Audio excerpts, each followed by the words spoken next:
Hi, Dave Cordle here with another top tip for your career. So today in this video, I'm not just going to give you one tip, I'm going to give you 5 tips. 5 tips on how to start that career change. If you're unhappy at work and you've been thinking, I don't know where to start, I'm not really sure what to do. Maybe you're just thinking, I've always done this, maybe there's nothing else I can do. Rubbish! You've got loads of transferable skills, and actually that's where I want you to start, thinking about all of your transferable skills and qualities. So the first top tip is work out what those things are. Make a list of everything you do and then go into the detail of how you do it. So think step by step. If you were teaching someone like me, how do you do it? Once you get that story out, what you'll find is that you'll see that represents a whole range of different skills and qualities. As you start doing that for different things, you'll find that there's a lot of skills and qualities that you use across different contexts, and therefore they're transferable. So that will help you to nail exactly what those things are. And then you can start looking and thinking, well, which ones do I want to carry on using? Which ones do I want to leave behind? Which are the things that are my strengths, the things I love, and the things that I'm good at. So that's tip 1. Tip number 2, work out what your values are around work, specifically around work. Sit down and ask yourself, what does an ideal job look like for me? Or what do I need work to do for me? Or what's important to me about work? Just write down whatever comes into your head. And then if you prioritize that list, what you'll find is that the top 4 or 5, they're probably what we call your core values around work. If they're not being met, you're likely to be unhappy. And you might look at that list and think, now I know exactly why I'm not happy at work. What do I need to do about that?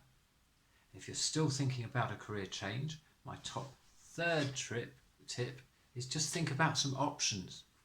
What options are there? So think about, without putting any restraints or constraints on it, just think about what are the things I would do if I could do anything. And just get that list down, big as you like.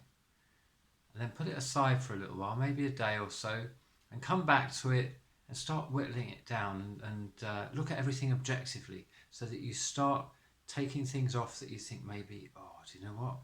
I might have to go back to university for 5 years to do that. And at this point, I don't want to do that. So you start whittling things down, and there may be some things on there that you think, I'd love that for about a week, and then I get bored with it.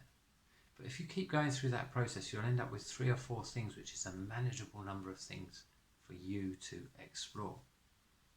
Next step, tip number 4, is you've got to do something about that.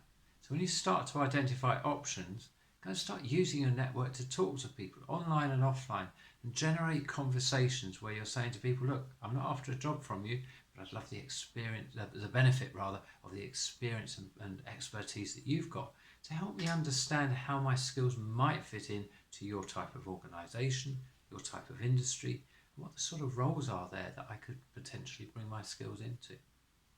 And finally, of course, you've got to take some action beyond that. If that didn't feel like enough action, eh? But once you've started having those conversations and you've found an option that's plausible, you need to start thinking about your CVs. You need to think about how you're going to go to the job market with those CVs. Will recruiters really be able to help you, or are you better using your network to get to that, next career step? And of course, eventually, how you're going to interview effectively and that sort of thing. So listen, I'm not going to go into all of that right here, but as ever, if you need help with those things, remember, go onto my website, book yourself a discovery session, or just book yourself a coaching session. Use a career professional. Why? Because these are the people that help you to get all the money you need to pay for all the other professionals you engage, your dentist, your hairdresser, etc., etc. So you can find me at www.davecordle.co.uk. If you want to look for other career professionals, look at www.thecdi.net. That's the professional body for career professionals, and there are loads of people on the UK register there that are properly qualified to help you.